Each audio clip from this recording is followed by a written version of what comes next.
Facevano lavorare i dipendenti in condizioni oltre ogni limite. 3 fratelli bengalesi indagati per estorsione. La CGIL metropolitana denuncia il fenomeno largamente diffuso. Spaccio di cocaina in via Piave a Mestre. I carabinieri arrestano un cittadino cubano e denunciano la moglie. In casa, droga già pronta per lo spaccio e kit per il confezionamento. Un falso allarme bomba paralizzato Piazzale Roma. A pochi metri dal Palazzo di Giustizia c'era un carrellino della spesa abbandonato. Sul posto gli artificieri hanno provveduto a farlo brillare. Il 2% degli stranieri nella nostra regione dona il sangue, una percentuale su cui c'è da lavorare. Sono i dati dell'Avis regionale che lancia un appello. 2 dei 3 studenti che hanno imbrattato il leoncino di Piazza San Marco si sono scusati con il sindaco Brugnaro. Per tutti è avviato il procedimento di espulsione dall'istituto. Novità per la residenzialità Mestre Venezia, nuovi alloggi messi a bando dall'amministrazione comunale per coppie giovani e nuclei in difficoltà. Sarà un fine settimana all'insegna dell'instabilità, quello che ci attende sul fronte meteorologico, ma da lunedì, dice l'esperto, torna il sereno. Edizione veneziana dei telegiornali di Antenna 3, buonasera e ben ritrovati. In apertura la cronaca con la vicenda dei 3 fratelli indagati per estorsione. Sono accusati di aver fatto lavorare i dipendenti in condizioni oltre ogni limite. Intanto la CGIL metropolitana denuncia è un fenomeno largamente diffuso.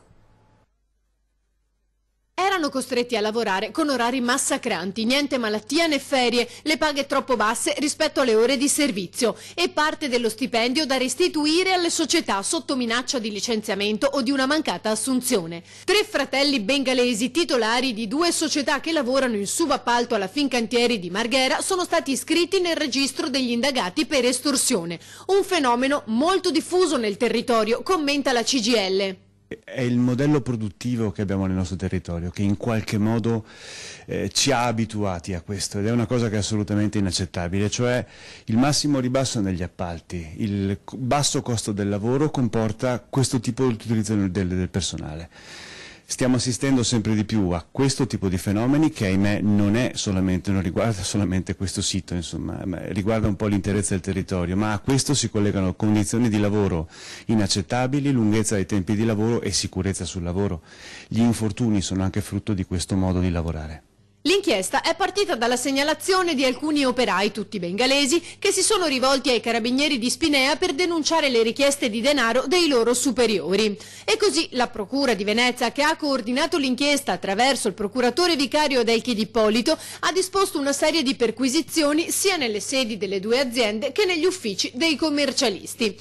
È stata acquisita la documentazione contabile, ora al vaglio per ricostruire il sistema e individuare eventuali e altri stratagemmi architettati dai fratelli, al momento gli unici indagati.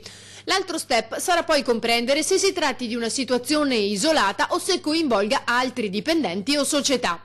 L'indagine non interessa la Fincantieri, ma unicamente le 2 aziende a conduzione bengalese, anche se la CGIL precisa. Il problema qui riguarda sicuramente una stazione appaltante che in qualche modo non ha fatto le verifiche del caso, e Fincantieri in questo caso non le ha fatte. Perché io lo dico, la natura dell'appalto è di distribuire specializzazioni produttive all'interno di una filiera, ma la responsabilità dei controlli attiene a chi dà l'appalto e quindi è sempre una responsabilità definita. La legge parla chiaro, la legge dà la responsabilità in capo al committente, a colui il quale commissiona i lavori. Lo stesso rischio che ha un condominio quando si rifà un tetto, quando si rifanno le grondaie, lo stesso rischio che hanno le persone che danno i lavori all'esterno. Spaccio di cocaina in via Piave a Mestre, i carabinieri hanno arrestato un cittadino cubano, è stata invece denunciata la moglie. I militari in casa hanno trovato droga già pronta per lo spaccio e un kit utilizzato per il confezionamento delle dosi. La cocaina la teneva nascosta in camera da letto, le dosi già confezionate erano pronte per lo spaccio e l'evidenza della sua attività illegale svolta tra le mura di casa l'ha inchiodato alle sue responsabilità. Nei guai è finito Carlos Maximo Escalona Guillén, 32 anni, di nazionalità cubana, residente con la moglie e sua connazionale in via Carducci a Mestre, una laterale di via Piave. È lì che i carabinieri del nucleo operativo e radiomobile del comando di via Miranese l'hanno arrestato dopo che per diverse ore l'avevano tenuto sotto stretto controllo, monitorando i suoi spostamenti in via Piave. Tutto parte sempre dall'attività di controllo del territorio che quotidianamente le nostre pattuglie svolgono proprio a tutela dei cittadini e della sicurezza delle nostre comunità. E da questa attività diuturna quotidiana siamo arrivati ad acquisire una serie di informazioni su un'attività di dispaccio che poi abbiamo riscontrato essere tutt'altro che presunta. I clienti, tutti fidati, venivano ricevuti in case e nelle abitazioni di via Carducci. I carabinieri hanno rinvenuto e sequestrato quasi 25 grammi di cocaina, oltre 5 dei quali già suddivisa in dosi, confezionate in involucri di plastica pronti per la vendita. La sostanza era conservata immersa in sali deumidificanti. Nelle mani dei militari è finito tutto il kit utilizzato per il confezionamento dello stupefacente. Lo spaccio di stupefacenti non è solo quello che si vede in strada, ma è un fenomeno che a volte è anche molto sommerso. In questo caso l'attività era svolta in ambiente domestico, quindi la droga veniva detenuta in casa e quindi con un sistema di fidelizzazione dei clienti, con rapporti quindi diretti anche telefonici, si ordinava la dose che veniva spacciata poi in abitazione. Per il medesimo reato di spaccio di stupefacenti è stata denunciata anche la moglie del 32enne che al momento della perquisizione non era in casa. Il contrasto allo spaccio di droga è stata una fra le attività che hanno caratterizzato il comando della compagnia di Mestre affidato alla guida del maggiore Antonio Bisogno. L'ufficiale domani lascerà la città per raggiungere Brescia, destinato al comando del ROS. Sono stati 4 anni molto intensi, impegnativi, un territorio splendido dove abbiamo cercato di dare sempre il massimo per tutelare la sicurezza, ma soprattutto tenere i cittadini al massimo della sicurezza. Un falso allarme bomba ha paralizzato questa mattina a Piazzale Roma il terminal automobilistico di Venezia a causa del ritrovamento a pochi metri dall'ingresso del Palazzo di Giustizia di un carrellino della spesa abbandonato. La zona è stata interdetta al traffico mentre gli artificieri hanno provveduto per sicurezza a far brillare il carrellino abbandonato vuoto nella notte da ignoti davanti al gradino d'ingresso dell'edificio. Nel carrello della spesa fatto esplodere, secondo quanto previsto dalle procedure antiterrorismo, si trovava solo un cappotto. È probabile che sia stato abbandonato nella notte da qualche senza tetto. Sul posto hanno operato gli artificieri della polizia. Voltiamo pagina con i dati dell'Avis regionale, secondo la quale il 2%, solo il 2% degli stranieri nella nostra regione dona il sangue, una percentuale, dicono dall'Avis, su cui c'è da lavorare. Poi viene lanciato un appello. Il Veneto è la terza regione d'Italia per numero di studenti stranieri. I nuovi cittadini rappresentano il 10% della popolazione, circa 485.000, e l'11% dei contribuenti IRPEF. Il 2% è un donatore di sangue. Una percentuale molto bassa rispetto invece alla presenza di stranieri nel Veneto.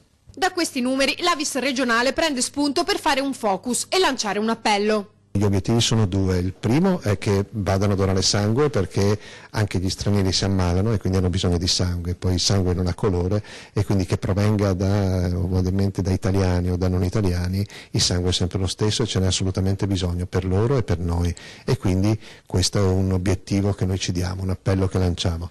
Il secondo è che questo aiuta a includere, perché così ovviamente si capisce che siamo tutti ovviamente nella stessa comunità e ciascuno deve dare quello che può dare, e il sangue è un piccolo gesto che può invece aiutare delle vite ovviamente non perdere le vite. Sull'argomento si sono già scatenate non poche polemiche, ma l'Avis rassicura la cittadinanza. Noi non entriamo nel merito ovviamente di come regolare i flussi di immigrazione, perché non è compito nostro. Sicuramente noi sappiamo che gli immigrati ci sono, esistono, sono regolari, e perché regolari possono essere cittadini a tutti gli effetti, e la donazione di sangue li aiuta. Non c'è alcun problema riguardo alla sicurezza, ahimè, io chiedo agli immigrati di venire a donare di più proprio perché ci sono meno donazioni. Ma perché? Perché i controlli sono molto più accurati. Lo stesso ritorno a casa degli immigrati è un momento nel quale ci saranno delle sospensioni, perché ovviamente magari vanno e sono in luoghi dove ovviamente magari ci sono delle malattie, bisogna essere più attenti. Tra i donatori di origine straniera si fa spazio anche alla comunità islamica. Ci sono diversi anni che abbiamo avuto degli incontri nei nostri centri culturali e nelle moschee con le avis regionali, locali, che spiegano e ci chiedono di partecipare a queste donazioni. Sono stati completati a tempo di record i lavori iniziati nel pomeriggio di ieri per ripristinare il leoncino di Piazza San Marco imbrattato con vernice rossa da 4 giovani. 2 dei 3 studenti delle Belle Arti si sono scusati con il sindaco Brugnaro. Sono andati dal sindaco Luigi Brugnaro per scusarsi. Sono 2 dei 3 studenti delle Belle Arti di Venezia che nei giorni scorsi avevano imbrattato il leoncino di San Marco. Il primo cittadino li ha ricevuti a Cafarsetti. I giovani hanno spiegato di voler chiedere perdono alla città per il deprecabile gesto d'offesa arrecato al suo patrimonio artistico. Si sono detti disponibili a prestare lavoro a titolo gratuito per ripagare la comunità dei danni subiti. Insomma, si sarebbero resi conto della gravità del loro gesto. Brugnaro, pur ribadendo loro l'insensatezza del gesto compiuto, che resta comunque ingiustificabile, ha accolto la loro disponibilità e li ha sollecitati a intraprendere un percorso che li porti a diventare testimonial positivi del rispetto che Venezia merita, contribuendo così ad evitare pericolose emulazioni. Intanto per tutti e 3 i responsabili del grave gesto è partito già il procedimento di espulsione dall'Accademia delle Belle Arti. Ad annunciarlo era stato lo stesso direttore dell'istituto, sottolineando il danno d'immagine che hanno arrecato i giovani. Alle nuove generazioni viene permesso di tutto e questi sono i risultati. Uno sano sculaccione non guasterebbe. La pensa così il tradizionalista veneziano Brandolisio commentando l'imbrattamento del leoncino. E metterli a nettare qua e qua quello che ha sporcato, tanto per fare capire. Non usa mezzi termini l'esperto in tradizioni veneziane Brandolisio, commentando la vicenda dell'imbrattamento dei 2 leoncini. Il problema, secondo lui, è a monte. Alle nuove generazioni, dice, è permesso di tutto, con le conseguenze che poi si notano.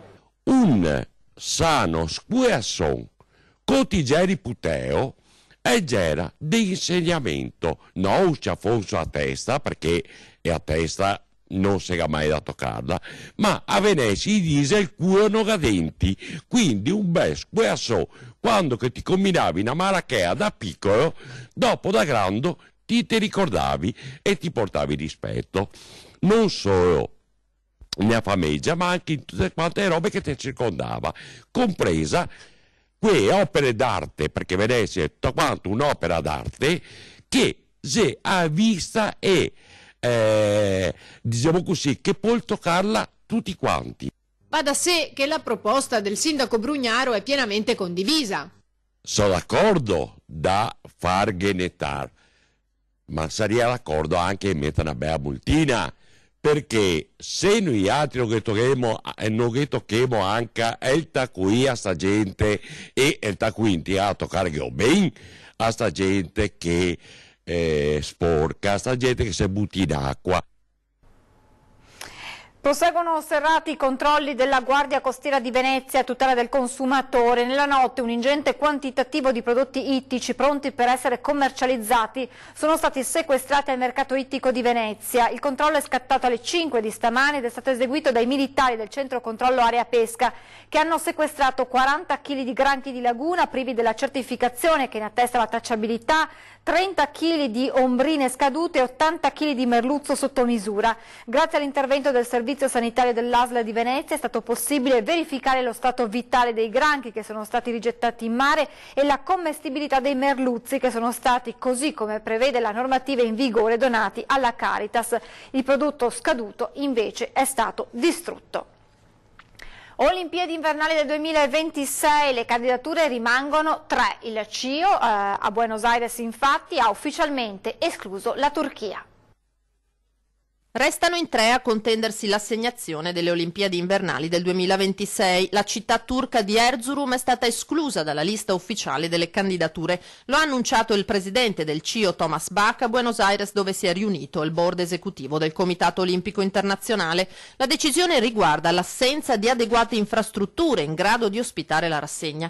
Restano in corsa dunque Cortina Milano, Stoccolma in Svezia e Calgary in Canada. Candidatura quella italiana che prende sempre più corpo e che incassa il giudizio positivo del vicepresidente del CIO, Juan Antonio Samaranch Junior, che dice: conosco bene l'Italia, ho sposato un'italiana, sono certo che quello di Milano Cortina sia un progetto robusto, attraente e interessante. E sembra non spaventare il no del governo a una compartecipazione economica. Ha comunque dato il suo appoggio politico, prosegue Samaranch, sono coinvolte regioni potenti e c'è una grande partecipazione popolare. Dichiarazioni che soddisfano il presidente del CONI Giovanni Malagò e che delineano un quadro già emerso ieri da Venezia con la prima riunione operativa tra sindaci e governatori. E con l'esclusione della Turchia dunque già una scrematura c'è stata e in molti scommettono che alla fine si procederà alla doppia assegnazione dei giochi invernali 2026 e 2030 a Italia e Svezia. Spetta ora alla sessione del CIO l'8 e 9 ottobre ratificare le proposte del board sulle candidature, mentre la decisione finale è fissata per il settembre del 2019.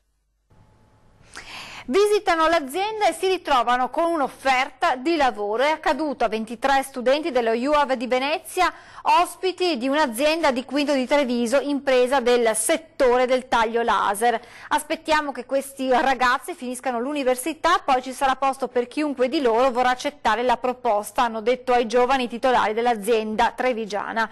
Tutto è nato da un workshop nello stabilimento di Quinto durato diverse settimane, giorni durante i quali i titolari sono rimasti favorevolmente impressionati dalle capacità del gruppo, tanto da portare avanti la proposta di lavoro. Ci fermiamo adesso per qualche minuto di pubblicità, tra poco.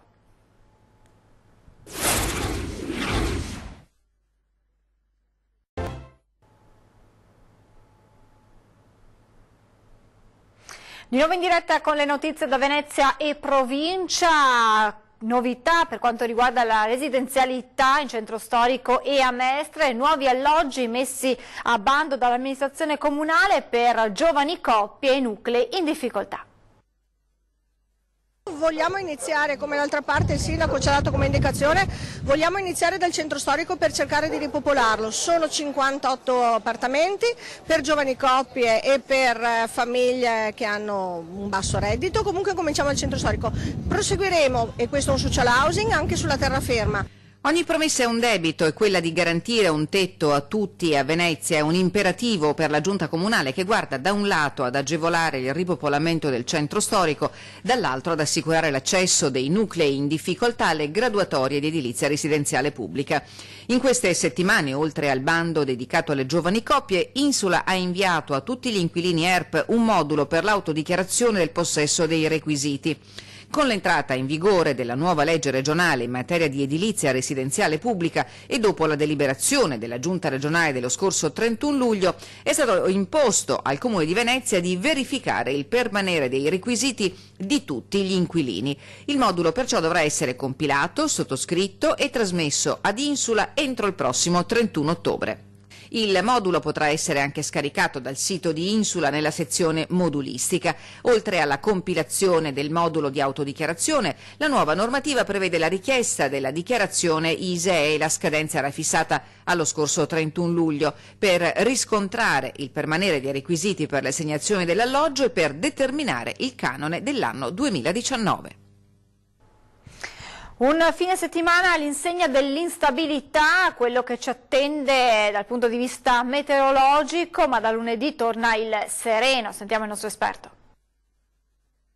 In questo weekend la regione sarà interessata da una diffusa instabilità, soprattutto sabato, quando verrà raggiunta da una perturbazione proveniente dai quadranti meridionali. Il cielo si presenterà subito molto nuvoloso, coperto sin dal mattino, e le precipitazioni guadagneranno spazio e territorio nel corso della giornata, risultando localmente anche temporalesche sui settori centro-settentrionali. Per quanto riguarda le temperature, le massime saranno comprese tra 19 e 21 gradi su tutto il territorio. Domenica invece ci attendiamo un un miglioramento a partire dal primo pomeriggio. Infatti al mattino sarà ancora molto nuvoloso con qualche piovasco. Nel pomeriggio avanzeranno spazi soleggiati con però ancora residui temporali soprattutto sul veronese. La prossima settimana partirà all'insegna del bel tempo con il sole che tornerà a splendere su tutta la regione, ma purtroppo è atteso un nuovo peggioramento anche importante a partire da giovedì sera e poi venerdì.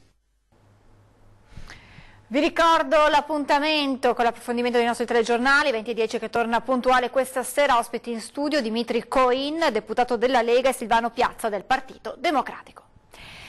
Con l'edizione veneziana ci fermiamo qui, ora le previsioni del tempo, non mi resta che ringraziarvi per l'attenzione e augurarvi un buon proseguimento di serata. Arrivederci.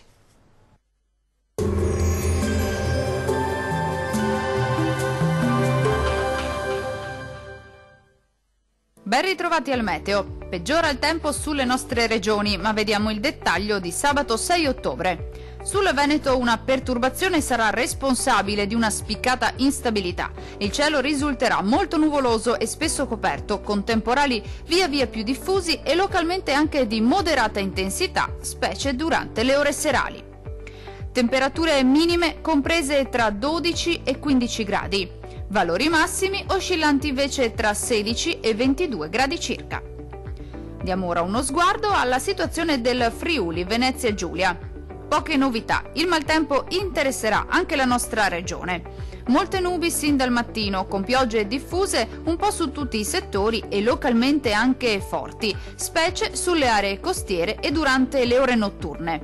Temperature minime tra 14 e 16 gradi. Valori massimi compresi invece tra 15 e 20 gradi circa. Vediamo infine che tempo farà sul Trentino Alto Adige. Non cambia di molto la previsione, il peggioramento coinvolgerà anche la nostra regione, dove sono attesi fenomeni temporaleschi via via più diffusi col passare delle ore, ma in lieve attenuazione durante la notte. Temperature minime tra 15 e 16 gradi, valori massimi oscillanti invece tra 22 e 24 gradi circa. Dal meteo di Antenna 3 per ora è tutto, arrivederci al prossimo aggiornamento.